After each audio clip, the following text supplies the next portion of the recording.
Hello, hello, hello. Welcome back to another ABPH Youth Department podcast. My name is Tamara, and I'll let the team say hey. Hey, it's Naomi. Hey guys, it's Susan. Hey, it's Melissa. So, icebreaker of the day. What is your most used emoji or emojis? I think when it's like my sisters and it's probably like the clown emoji or the melting smiley face emoji. If it's with non-family people, it's probably the awkward smiley with like teeth showing and stuff. Oh, okay. Uh-huh. That's like mine all around. That one and probably the shrugging one or the upside down smile. Uh-huh. I know that one. I always see that one. I have the face palm. That's a good one too. The face palm? Oh, the one. Mine is the girl where she's just standing there. I use that one. I think that's about it. Wait. Let me look. That one. I have a couple. Yeah. Or the one where I do the little one that's like this. Yeah. I like that one. That one's so cute. I like using that one for my niece because we have like this inside joke where we go hee hee hee. Like the one so she does it too, but she does like this and like she does like the head bob and everything. So whenever I text her, I always add those, and she's like hee hee hee hee. I'm like, That's so cute. So guys, what's the topic for today? Today's topic is growing up as girls, women. Girl things. Mm-hmm. And also we have our video component back. So hello. Hello. Yeah. So I mean, like, I guess we can start off with like, what was it like growing up? If you have other siblings and stuff, and you were maybe the only girl, if you grew up in a household full of women, what was it like? I grew up being the oldest and being the girl. There was a lot of responsibility put on me in the sense of like, this is not how girls act. And we had my parents are religious, so growing up religious adds like an extra barrier of restrictions and what you can and cannot do. So it was definitely unfair growing up and looking back at certain things at certain ages. When I was in my teens, I wasn't really allowed to go out. Like the only way I was able to go out was if my parents were there or it was like with family. When I got my first job, like 17, 18, and I had to leave, like that's really only when I was able to go out. And after that, like, it was like, nope, you can't. You have to have your brother there or da-da-da, or take your sister. And it's just like, but with my brother, just be like, bye. And they'd be like, okay, bye me. stay safe. Come back soon. Yeah. You won't ask what time. I'm like, There's definitely a lot of like stereotypes that I don't know if like it's applicable to, you know, people growing up now, maybe not as much, but like the stereotypes when we were growing up was very much the gender roles were set in stone to where girls do this and boys do this. You can't cross over and do, you know, boy things and all that stuff. So, yeah, I definitely resonate with that, Susan. And I grew up in a house full of girls. So, you know. Yeah, that's what's interesting because I'm like, when I was growing up, my mom was raised differently. So when I was like young, my parents, they couldn't afford it, but my uncle got me a PlayStation. So I'm like, the idea wrapped around its mind, like, okay, my family's okay with me playing a game or anything like that. But when I went to church and when the boys would gather around and start playing on the console after the Sunday, what is it called, ceremony, or, you know, the Sunday gathering.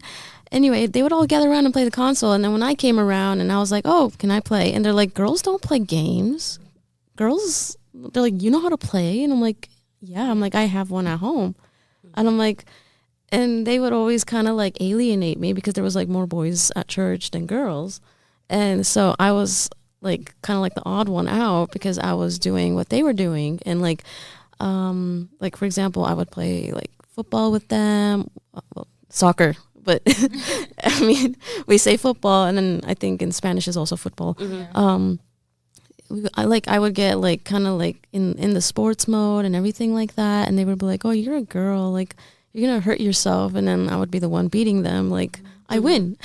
Girl power. Yeah, girl power, exactly. And then it was just strange because I'm like, I always heard that, and then it was not just the kids. After a while, it was the parents too. They were like, "You let your they're like, you let your child," like they would go after my mom. They were like, "You let your child play with like Ninja Turtle action figures and stuff like that." And like, who's the parent? Yeah, and this lady at church, she actually threw away my first Ninja Turtle action figure collection that I spent so much like gathering on. And I earned that because my parents were like, if you have good grades on your tests, you can earn each one. So every time, it was like once a month, I would have like an A on a test, and I'd be like, look, I did it. And then they would go and get me one of the turtles. And then one day when I found out that lady threw it away, I was like, what? And my mom confronted her. She's like, why did you throw my kid's thing away? She's like, I didn't know that was your kid. Like, that was her toys. She's like, why did she play with ugly stuff like that? And I'm like, it's an action figure. But I'm like, oh, well, I guess, I don't know. It was different. I guess it really depends on who raised you and how. Like, I don't know. It was crazy, though. Because, like, I mean, my parents were very much, because they had 3 girls, they wanted us in, you know, the girl dresses, playing with the girl toys, doing all these things. And while me and my sisters did enjoy some of those things, we also really enjoyed wrestling because we had a bunch of boy cousins and stuff. I wanted to walk around in the lucha libre mask and stuff and jump off tables and do all that stuff. And so it was like they wanted us to kind of fit more into the girly things to do, but we very much tried to do a lot of the let's go outside, get dirty, and do all these things. But when we got older, the rules as far as like, can you go out unsupervised or can you hang out with boys and things like that was very much like, I'm gonna stop you right there. Like, absolutely not. Yeah, like at that point it was very much you can do the tomboy things that you want to do, but you're not gonna go out whenever you want the way that a boy would be able to. You're not gonna, you know, do all the things that boys get the privilege to do and stuff without supervision. And so Limits. yeah. Definitely. I think for me, it was more difficult because I grew up with 2 older siblings, a boy and a girl, and then I grew up the third, and then it's my little brother. And because of that, I still consider my siblings full siblings, but we do have separate dads. And when it plays a big role because my dad, I'm his first daughter, and he set different rules for me compared to my other siblings. But my mom, she was very much tomboy growing up, and she's always like very much reflected that on me. But it really does suck because I was the chunkier one of the family, so I started wearing more of boyish clothes, baggier clothes, you know, stuff like that. And she would always kind of, I think, nitpick, like, oh, you're a girl, you're supposed to be wearing this, you're supposed to be wearing that. Like, why are you picking out boys' clothes? Like, you know, yada, yada, yada. But it bugged me the most because looking back on it, my dad didn't feed into it, but he did. You know, he did like pull me aside times to times, and he would be like, Mija, like, why are you wearing stuff like that? I'm like, because I want to. And he would be like, no, that's not okay. Or like, you have to wear this, you have to wear that, be very proper. And the thing is, my mom wasn't religious, but my dad was. And his entire family is. My mom's side isn't and is. It depends. But it really did bug me whenever he did take me to the other side of his family, and then they would kind of nitpick me. Oh, why does she look like that? You know, why is her eyebrow so thick? Like, you know, she has a unibrow. Cut it off. You're making her look like a boy. Yada, yada, yada. And it's even more difficult because now that I'm older, my dad does have his own company, and my little brother, he's 17, gonna turn 18 this year. But my dad does throw out little comments that kind of reflect on like where things are gonna go in the future. Like, he'll say, oh, your brother's gonna take on the business, he's gonna do this, he's gonna do that. I'm like, why don't you pass on the business to me? I'm your first daughter. Like, I feel like I'm more than capable to take on that responsibility. And he'll be like, but you're a girl. It's when growing up, he would chalk it up to safety, because my dad would meet a lot of, you know, like strangers, and he'd be like, no, like, it's just safety reasons. But now that I'm older, like I look back on it, I'm like, okay, yeah, it's not safety reasons because I'm more than likely I could hire somebody else or somebody else within the family do it, and I handle the business, the financials. This like I already do it, but you know, like might as well like put it in my name and then have everything go to my dad. And he will be like, no, like you have to understand this is a family business, and I'm like, so what does that make me? And he'll be like, well, you have to understand you're a girl. And I'm like, okay, that doesn't change anything. Like, you're not understanding that, you know, like where things click. And I'm proud where I am, like financially, like career-wise, where I'm at. And like my dad does reflect that he is proud of me, but it does really suck because there's a lot of things that I did do growing up. Like, you know, I did do EMT. When I went into EMT, he told me, like, I love my dad, but he did tell me, like, oh, you wouldn't be able to last because, you know, that's a men's position. You know, like firemen, EMT are usually men, you know, stuff like that. I'm like, okay, but I'm able to do it, and I did do it, but, you know, mental health. And that's the thing. I was able to do it, and I pulled through, but it did feel good kind of to prove him wrong in that sense. Like, I know he meant well in his own intentions, but to me, I'm like, dude, you are a little crazy. I'm like, you are a little bit, you're out there. But overall, like, I think another thing is, like, my parents, I'm venting. Another thing is that my mom, she compared me to my older sister a lot. Like, and my sister, she's not a saint, guys. I'm going to be honest. She is a great person. I'm like a little less emphasis on the person, because like she's there, she's around, we love her, but it really did suck because a lot of the things that she did do growing up reflected on me. So my mom allowed her to have a boyfriend at like I think 15. Like my mom was like, okay, I did a lot of crazy stuff, I don't want to have those same restrictions on you, I'm gonna let you be a little bit more lenient, and you know, whatever works for you, work. Like my mom, she's always done this trial and error thing. Whatever worked for the first one, she's going to do for the second one, and so forth and so forth. But if it didn't work with the first one, she's going to try a little bit different and so forth. I feel like that's common for parents. Like the first child always gets the super strict and stuff. And then as we go on, the leniencies change and what's allowed changes. And they're like, oh, actually, this didn't work out over there, so we're not going to do that. But you can do this. And so. And that's the thing. Like my mom, she did that with my older sister. She was super lenient with my older sister. Oh, girl, no, that did not work for me. My mom would let her go out like at the age of 13, going out to the malls, to like the valley with her friends and stuff like that. Oh, but when it came down to me, Mom, can I go to Big Bear? First and last time I've ever asked her for permission to go somewhere in like a faraway place. I was like, can I go to Big Bear with my friends? She invited me. They're going to pay for everything. Like, please, please, please, please. No. Why not? Because you're a girl and you have to understand, like, safety. And I was like, okay, I understand. She's like, and plus, Miriam did this and this and that at your age. I don't want you doing the same thing. I'm like, oh, my God. I was like, dude, I didn't even do anything. What's your guys' thoughts on that, though? Like the sleepovers and stuff? I know, like, growing up, my parents let people sleep over at our house, but we were never really able to go to other people's houses unless it was, like, close family. Yeah. I wasn't allowed sleepovers at all. I was given permission, like, once or twice with my childhood, like, best friend in middle school. But, like, I would be dropped off like at 8 and then picked up at 6 in the morning. 8 p.m.? And then picked. So you just went there to sleep? Pretty much. Yeah. And it sucked sometimes because, like, it's just like, I mean, we don't get to, like, do the dinner thing or, like, stay up. Oh, I mean, we stayed up for as long as we could, but it wasn't the point. You know, the point was to be there the whole day and then the next day at least half the day. And when she was allowed to sleep over at my house, it was very much like she was there all day and night for like 2 days, you know? And then with my cousins, it was the same thing. I could sleep over their house. It was whatever. But that was like the only friend that they let me sleep over at. I never was allowed to sleep over at anybody's houses. And I don't know if maybe it's just I think it was more my mom. Like, my mom was, okay, I'm going to be honest, my mom had the pants in the family. Like, she called the shots. My dad kind of just followed through. That's my mom. You know? And that's the thing, like, whenever my dad already knew, whenever my mom told him, oh, go look for your dad and go see what your dad says. Mm-hmm. Oh, he knew. Like, as soon as I would be like, oh, mom told me to come and ask you. He's like, all right, then the answer's no. Like, as simple as that. She just didn't want to be the bad guy. Yeah. I was like, okay.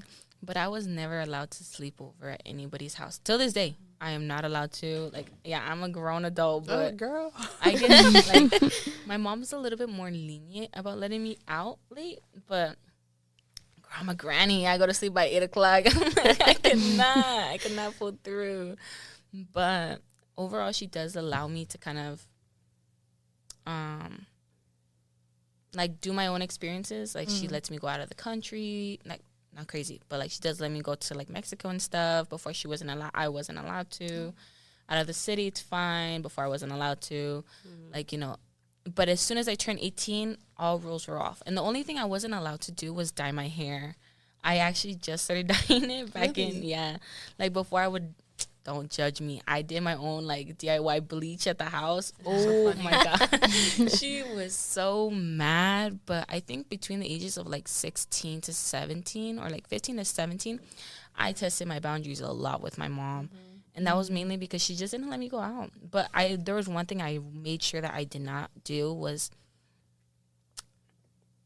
just kind of like disrespected my mom, I guess. Like, I love my mom. I love her to death. I would never, ever kind of put her in a situation where she's looking at me and be like, oh, my God, this is where we came, or, like, this is where we came to. Because she ended up in that situation with my sister, and I always, like, vowed to myself, I'm like, I'm not going to end up like that, because then I'm just proving her right. But it also did bug me a lot because all the dreams I had, and I would tell her, I'm like, oh, Mom, I want to be a doctor. I want to have this. I want to have that. And, like, I was so set on the University of Oregon. Oh, my God. When I told her I got accepted, she was so upset. She's like, why would you want to do out of state? You know, like, there's so many things could happen to you, yada, yada, yada. And I'm like, girl, but let me go out. She was so upset. Oh, but my little brother, okay, a little hate rant. My siblings never applied to college. I'm the first and only. I've went through certification schools. They've never done that, you know. And I'm kind of proud of myself. I did push through a lot. But the thing is, like, till this day, they still look down on me. They don't look at me like, oh, you know, that's my little sister. She's done this. She's done that. No, that's Naomi. She's the little brat. She's the spoiled one. No, truth is, like, I pulled my part to get where I'm at. Yeah, I may be spoiled, but I used it to my advantage. Like, you guys provide me for everything, and might as well. And I think it falls another part with, like, my...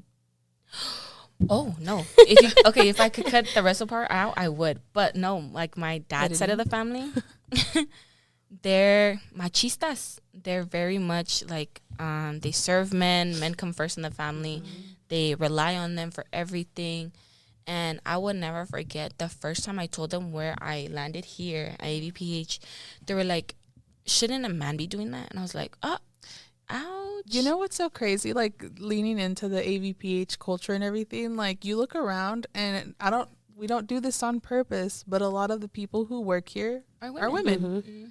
And so, you know, it as of lately is when you see a lot more men in the company and things like that. And like I said, we don't do it on purpose. It's just the people who apply and, you know, the people that get in. Yeah, exactly. And so, like, being women in, like, the professional work field and all that stuff, like, sometimes it does feel like you have to prove something and work harder and, like, do all these things to kind of be like, yeah, I'm where I am because of me. And so, like, even growing up and stuff, like, when I've had partners and different things like that, it's always very much been like no, I'm good. Like, I can do it by myself. I don't need help.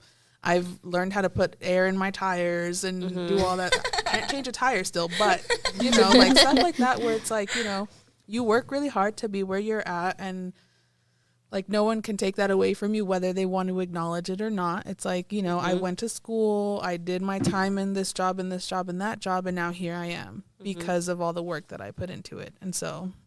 And that's another thing. When I did tell my dad was very proud of me that I landed this job and, like, all my other jobs. And he would tell my grandparents, they do not like my mom very much. And so they were like, my dad was like, oh, she's smart just like her mother.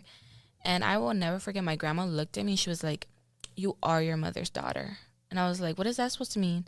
She was like, "Nothing, you just work hard." And I was like, and I told my dad, and he was like, "It's nothing, it's nothing." And when I talked to my mom about it, because I am a mommy's girl, I do tell my mom everything. And my mom was like, "Yeah, it's because you don't stay in, like, by this age, you would have already been married, had kids. That's what my grandma says too. Yeah, you're supposed to stay home. You're supposed to be doing this and that, but no, like, you're doing better than what their kids are doing." And I was like, I guess so. I was like, that's as most as it gets. But it just sucks because times haven't changed for them. And my grandparents, they were born way back when, and they have about like 11 kids in total. Most of them being girls. And like my dad, like they praise them, they go after them and stuff like that. And it's so crazy because you look at it from their view and you're like, wow, like they still pass that on to their kids, like my tias. Oh, girl, they have never, when I tell them like my job and like what's my roles, they're like, "That's so much stress, that's so much this." I'm like, "No, it's not. I do this day to day. Like, this is pretty fun." Like, I love, going around doing this and doing that. They're like, "So what do you see yourself?" I'm like, "Oh, I'm trying to get my bachelor's in something. Like, I want to have a PhD with my name on it." Period. And then they go on to say like, "Oh, well, like college isn't for everybody. Like you should like definitely just stay home and be grateful for where you're at, yada, yada, yada." I'm like, That's no. what makes me like anxious. Like I always stay quiet at family gatherings because when they start asking questions, like they'll be like, "Hey, what do you do for work?" And then I tell them and they kind of look at me like, "Is that social services?" And I'm like, "It's not social work." And then they're like, "Oh, you should do social work." And I'm like, "I'm already on a pathway." I'm like, I don't want to spend a second explaining my life because it's not worth it for someone who's not going to understand it. Exactly. So every time they ask me, it's like, I'm just like, no. I just, I'm like, I just tell them, I'm like, "Oh yeah, I work." They're like, "What do you work as?" And I'm like, "Oh, you're not gonna understand it, Oh, period. Sometimes I just get tired of it. I'm like, no.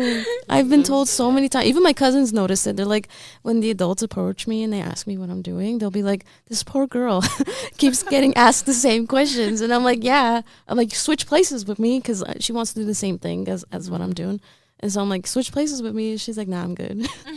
And I'm like, why? I'm like, I don't know why I'm the target. I guess I'm the oldest out of all my cousins. So it's like, they look at me. So they're like, it's weird because the other day my one of my grandmas, because I have more than one, it's like my cousin's grandma. So she came up to me. She's like, "Tamara, what do you want most?" She's like, "Do you want money or knowledge?" And I was like, "I just want to sleep."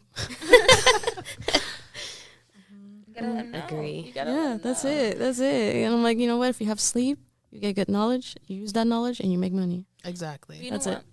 Now, like, most of you guys have degrees, right?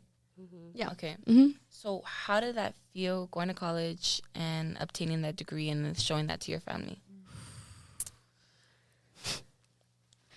I was like, in your faces.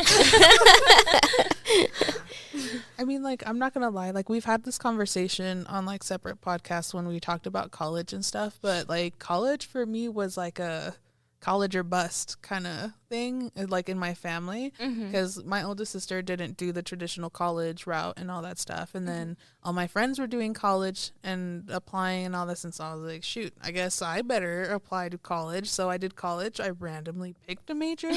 I stuck through it. I hated it all the way through. The whole, college isn't for everyone is very true. College is not for everyone, but that doesn't apply to just girls. It could be guys. It could be anyone.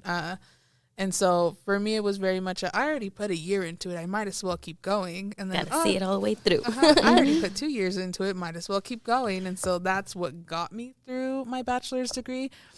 At the end of it, I was like, I did that, y'all.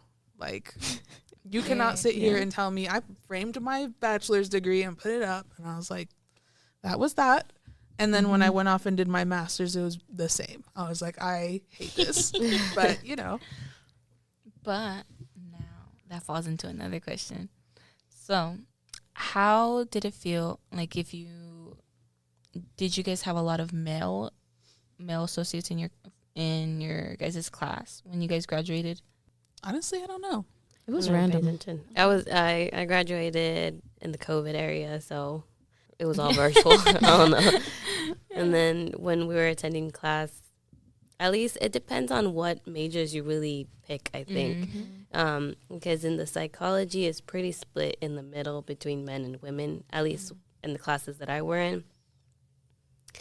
Looking into the child development or the family development, it was mainly women. There was maybe one guy or two, not even that sometimes. Yeah, because my best friend, she's in the military and she's doing AFAP classes. And there's just her and another girl in the class. And whenever, we're girls, we love getting our nails done and stuff like that. We go out and we go get our nails done. We like getting dolled up. And I think one of the biggest pet peeves that she has whenever she's working with other people is that they had to collaborate, team, with when they're doing, their blueprints and stuff, when they're doing AFAB, which is aircraft fabrication. I don't know what the A, B is, but, it was aircraft fabrication and yada, yada, yada.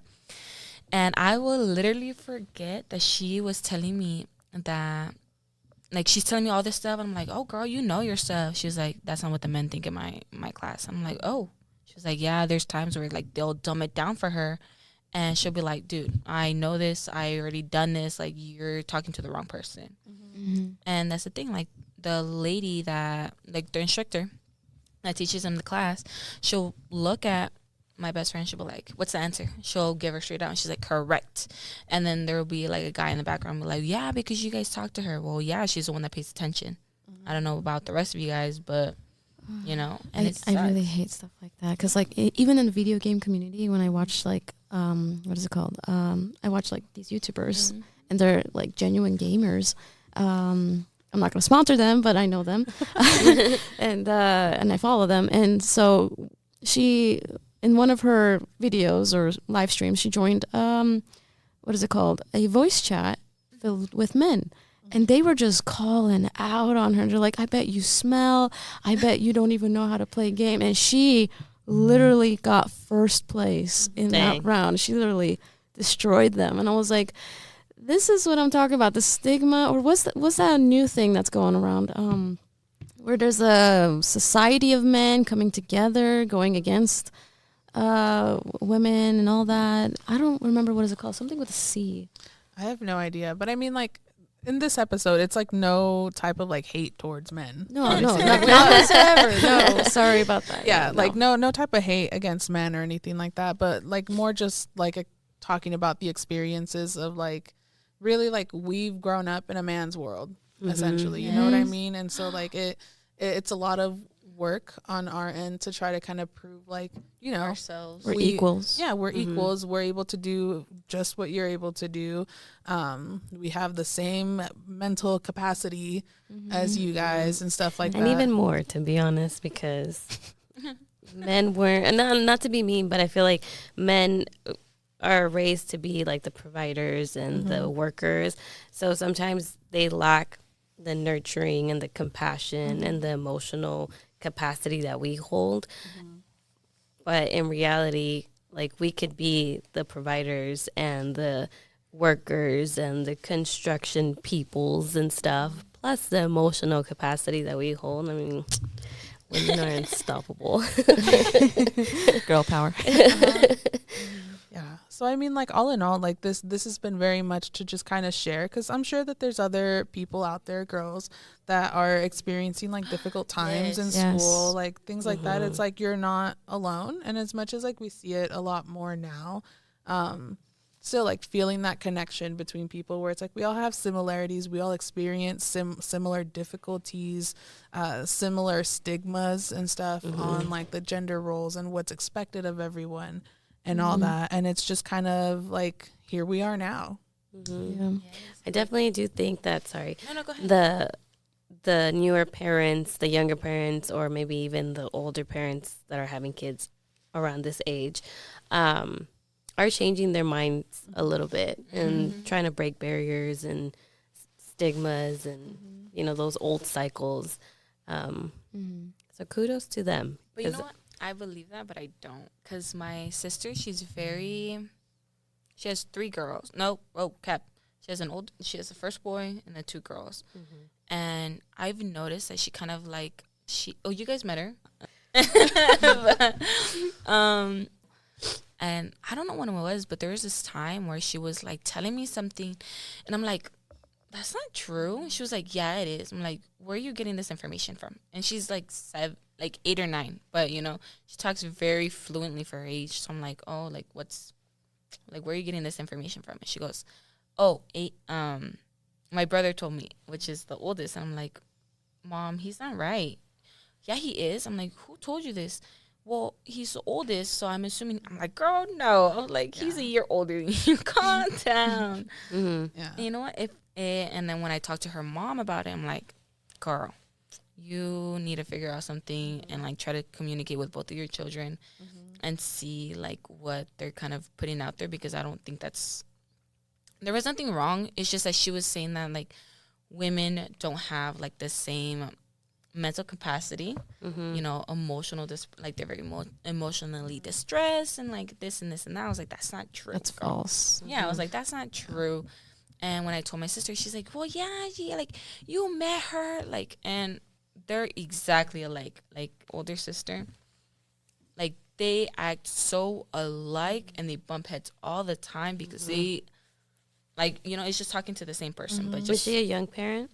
Mm-hmm. I'm going to tell you from experience, it's hard. It's hard breaking cycles. Like, one time I heard this quote saying, or like, it was not a quote, it was like a TED Talk or something like that. I don't know. But basically, you have to acknowledge that you're trying to break a cycle in order to break a cycle. And you have to keep going and like you're going to fail so many times, but as long as you remember and like, oh man, like I said I was going to change this, let me try again. That's where the change starts to happen, because it doesn't happen overnight. I can tell you with my kids, with my son and my daughter, it's tough because I want them to grow up in a way where men are just as capable as being emotionally aware as women, and women can be as strong as independent as a man can. And so, but it's tough because there's times where I do put them in these categories of like, boys should do that and girls shouldn't do that, or girls should do that and boys shouldn't do that. And it's tough. It's tough, especially in today's society where there's a lot of new things always happening, new, like, what is it, words that come out and you're just like, what does that even mean? Like, I don't even understand. Like slang. Yeah, slang and things that they're learning from school that you don't even know about. And it's just tough. It's tough as a parent, and it's tough being in that realm. Yeah. We for sure like carry a really heavy torch and stuff as far as like change in our generation, because obviously like we're setting the tone for generations to come. And so obviously like we've all had parents or like older family members and older people in general from previous generations who had this set mindset, and it was passed down to us. And so now we're unlearning all the things that we learned already. And it does, like Susan said, it doesn't happen overnight. It's very much a work in progress. And so as long as you don't forget that you're trying to change something, like you're moving forward in some way, shape, or form. And, we can't fix all of it in our lifetime, but we're setting up the generations that are coming up to continue that change. But you know what? I've noticed a lot of women carry that emotional trauma that they got like way back when, and they carried it on. 100%. Like, and don't get me wrong, like boys do too. Boys do too. But I think it falls more on women because it's usually women that being raised, so like it's like that's where I feel like the barrier falls, or I don't know how to call it. The glass breaks. I don't know. Because men carry this trauma, but they don't want to talk about it. Yeah. And then women carry this trauma, and we want to know why. We want to change it. So then we become in this like new cycle of like women think they're better in a way because they've learned a certain topic and they think they know it all. I'm just saying based off my own personal experience. Not saying it's like that for everybody, but I feel like when we find out something, we're like, okay, we want to figure out why. We want to change it. We want to restore whatever, heal, grow. Coping strategies. Yes. And then men are like, put it in the back burner, whatever, forget Just about move it, on. and move on. Yeah. And that doesn't work if you're not trying to grow, you know? And then I feel like growing and healing and evolving has become a women's thing. Yes. And it's like a, I'm very much feminine thing. Yes, yeah. And it's like, no, and it's all around. exactly. So it's, I think it's just, that's what's hard in today's society, I think, because I would like to see men take that and put it into themselves, that healing is not a woman's thing. It's a everybody's thing, because we all need to grow. We all need to evolve. And like the way I tell this to all the men in my family is like, if you have kids and you see your life the way it went, you hold this trauma, you remember this thing that happened to you or whatever. Imagine your kid going through this. Like, what do you want to say to them? How do you want them to respond? How do you want them to grow? Like, at the end of the day, whatever we hold on to, we're throwing it on them because that's our trauma plus the trauma that they're going through. We're not making any better. And so we have to heal ourselves in order to make sure that they... It's like that term, like you have to heal yourself before you could love someone else. Or, you Or have like to love yourself to before love you others. Yeah. Yeah, like you just have to...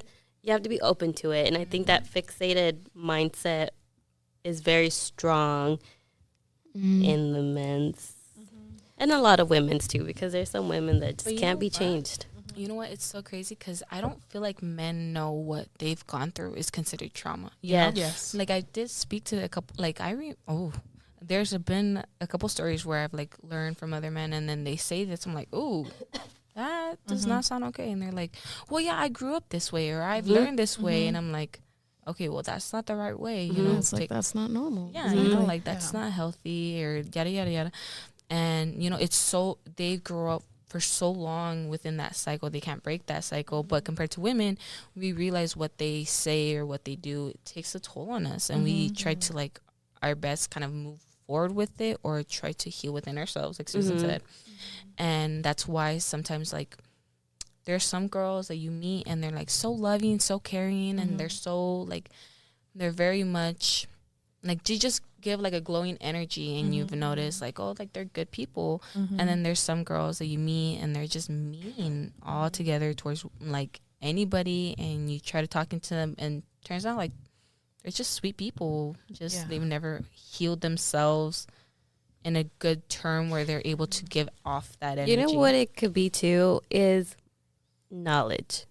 Yeah. Because I feel like a lot of the times we don't know that the things that happened to us prior are actually a bad thing. And then it wasn't really until I went into a child development class and they were talking about it, and I was like, wait a minute. You do. No, like even certain topics, like hard topics, like we're not knowledgeable on what it means. Like even kids, little kids growing up and not understanding how sometimes like nowadays, like schools where there's older women teacher grooming younger kids and stuff, they don't understand that the capacity of it, and a lot of parents don't understand that they probably went to that too, but didn't know what it was called. You know what I'm saying? They thought it was normal. And so I think knowledge also plays a big fact on it, because You have to keep aware or like just don't know. like observance. Observation. Oh, there you go. On certain- Evaluation and observation. I'm like, wait. I'm like, I think I got the word, but just keep an eye on things, you know, because don't get me wrong. Like I think one of the biggest things I had, a little backstory. I was friends with this little boy way back when in like elementary. We're gonna call him Hector. Okay, that's his real name, but we're gonna call him Hector. And I will never forget, everybody picked on Hector. And it was so sad. And I was like, I remember there's this mean little boy. We're going to call him Matthew, all right? We're going to call him Matthew. Mean little boy, all right? Hector was building this, like, sand dune or whatever. And Matthew comes up and he stomps on it right in front of me, and I ran in and I was like, stop, like that's so mean. He was like, what, are you his girlfriend? Are you, like, keep in mind we're in elementary, but he was like, are you his girlfriend? And I was like, and if I was, what? And I would never forget, like, I chose violence that day. But my mom did end up coming to school. And I was telling my mom, like, this is what happened. Like, that is so mean. And I would never forget. She looked at me and she was like, I'm gonna take you home and we're gonna talk at home. And I was like, oh.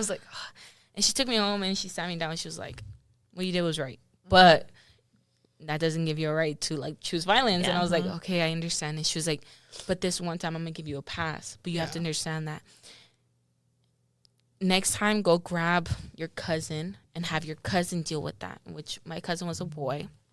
She was like, go have him deal with that, because God forbid Matthew, he chose violence too, and he didn't, because I guess his mom raised him right and said he shouldn't be putting his hands on girls and yada yada. But my mom was like, you know what, if he wants to, you know, do that one day, go have your cousin, go get your cousin and go tell him to stand up for you. And that's what I did the next time. Cousin did not stand up. But I will never forget. It just really sucked because I don't think he ever told his mom of what happened. And that little boy was getting bullied through. It was really messed up. But I actually ended up seeing him just recently. Oh. And it healed a little piece of me, because I was like I always grew up. Whoa. Wait. I always grew up and I was like, I wonder what happened to him. I wonder what happened to Hector. And I always brought up that story to my mom, and she's like, there's only so much you could do. And I was like, But I actually ended up seeing him recently, and I was like, oh my God, that's Hector. But I couldn't even walk up and talk to him, because I was like, what if he doesn't remember me? What if he's like, oh, this is like a weird little girl that's talking to me? It was a core memory for you. Yeah. So I mean, like, it all goes back to, like Susan said, like the knowledge and stuff. Like when you don't know, that you should tell your parents, like, oh, this is happening, or oh, I'm going through this and stuff. Even as adults in like the teenage years and stuff, we experience like a rush of different kinds of emotions and situations and stuff. And sometimes, like, when you bring it up to like a parent or to an adult, it's like to them it doesn't make sense, because they never had that experience, or they never had the capacity to kind of understand the why is that wrong, or why is that uncomfortable for you as you're like experiencing like negative things. And so it just becomes that doesn't make sense. You need to, you know, like, suck it up and keep it pushing. And so like education, and so like doing what we do now and stuff, like I'll bring up the groups that we facilitate in the schools and stuff. Like the girls group is like, while sometimes girls can be quiet as they're opening up and everything like that, it's always like a very open space to where you can bring up these topics. And while they might not talk to you in the moment, they're still listening to what you're saying and kind of taking it with them. Versus like, we've been trying to run a boys group for like a year and we have had no success in engaging young men to kind of sit and talk with us and listen to, you know, topics about mental health and mental wellness and things like that. And so it's like, if you're never putting yourself in a position to listen to these topics, like, how are you ever going to change? Yeah. Talking about that with the groups, because I feel like we had a little bit of success with the co-ed group, where it was men or boys and girls in the high school. And it turned out that the girls in this high school didn't really care to participate, or things happened to where they just fell out. And the boys that stuck there, I feel like they took stuff back. They were really open and receptive in certain times, and you can tell when they wanted to talk, but they couldn't talk because the person sitting next to them was their best friend, and who knows what he would have thought of him. But then his best friend would call him out and be like, hey, man, it's okay. Like, just talk about it. You could talk to them. Tell them how angry you get. And he'd be like, bro, like, shut up. And so, but then it was definitely refreshing to see that they wanted it. But because of certain, like, different aspects, it wasn't able to be fully, like, received or help them. But I think if we had more opportunities where either the environment or the circumstances were different, it would be like a good thing to keep pushing forward. And then like even having the girls there, sometimes Like, they didn't want to talk, but when the girls were more, like, open to talking, like, they'd be like, oh, okay, like, maybe I could talk about this or something. Or, I don't know. Or they bring up small things. They bring and up you're small like, things, oh, and then you kind of just, you know. like nitpick and Yeah. just, like, pick things. Uh-huh. And you're like, oh, okay. Yeah, I definitely enjoyed the co-ed support group, especially the 3 boys that were always more engaging. They were funny.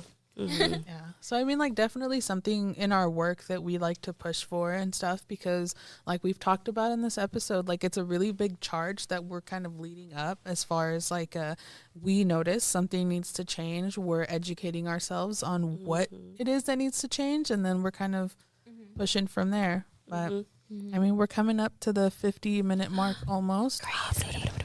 I think it was a really good conversation, but I mean, before we finish off, do you guys have any closing thoughts, things you want to leave? One thing I will bring up, it's a little story, small story. When I was in like the second grade, I had a teacher. This falls back to Susan about like observations and stuff like that. I had a teacher, she was so mean to me, and I will never forget. There's this one day that she ran up to my desk and she swiped everything off my desk. And she was very, keep in mind, I was a fluent Spanish speaker, so I spoke no English. And she starts yelling at me in Spanish. She was yelling at me. She was saying this and that. Keep in mind, I was like 8, like a little bit less than that. 7, 8. Yeah, and I was like crying. And when she sent me to the office, I talked to my mom, and I told my mom, I was like, Ma, she did this, she did that. She was like, no, you're crazy. Like, you're taking this a little bit too hard. And I'm like, no, she did that. And this teacher, she had her like by the pinky, telling her that I was like a troublemaker in class. I just don't stop talking. I do talk a lot, but she's like, you don't stop talking, yada, yada, yada. And I would never forget, she ended up doing it to another student. And that mom don't play. That mom did not play. She came with violence that day. Like, not in a bad way. Like, she, you know, she talked to the school principal. She talked to her. And the teacher, again, tried to tell her the same thing she was telling my mom. And then it ended up eventually where my mom was, like, apologizing to me. She was like, I'm sorry. I shouldn't kept it more in mind. But then that's another thing of, like, why you need to, like, pay attention to what your kids tell you. 100%. Even if it's small things, you know. Oh, like, trust me, I know. I went to my daughter's teacher over a hair tie really? that the teacher threw away. And I was like, that is our property. Why are you throwing it away? And she tried to play like she didn't know what it was. So, yes, I agree with that. I agree. You have to listen. You have to be open to, those are your kids. Those are your siblings. Your siblings have a lot to say, too. Those are your friends' kids, your coworkers, everybody. You got to listen. You got to be there. Yeah. Sometimes we don't have that backbone, so you need that one person that would like to bring the violence, like you say. So that's my closing thought. Just be there for one another, men, women. But you know what? That's why I do it for my nieces and nephews. I take them everywhere I go, and whenever they tell me my mom did this, I'm like, all right, stay here. I'll talk to your mom. Like, I'm the type of tia, just because like my sister, I love her, but she wasn't there for me, and I want to be there for my kids. Well, not they're not my kids, but like my kids, you know. Yeah. But definitely my closing thought would be like, if you're being bullied, don't stay quiet. Come out and tell people. Doesn't matter. Doesn't matter who you are. If, you know, I know maybe girls might be more talkative and they might be like we said in the podcast, like they're more emotional and they might be more willing and vulnerable to talk about it. But again, like boys as well, like anyone, if you're being bullied, don't sit quiet. It is going to haunt you and you need to get out and tell people. Yep. That's my own thing. You're not alone in this ever-changing charge of emotional availability and health and wellness and mental health and all these things. So, you know, find peers and keep it going. Talk to not to a bystander. Talk to like your friends, your mom, your cousins, your siblings, like anybody. It doesn't really matter who it is, as long as you talk to somebody. You know, like I used to work as an REBT for a while, and there's times where the kids would tell me things, and I'm like, "Oh, that's cool," and they were like, "Yeah, but you can't tell my mom." I'm like, "Okay," you know, just talk to whoever. It doesn't matter who. Talk to us, you know. We're here, the youth department. Yeah. We host workshops every month. We do different things at the agency. Follow our Instagram, YouTube. Find us everywhere. Listen to our podcast. Keep an eye out for this podcast episode video component to be posted. And then, with that, we'll see you in the next one.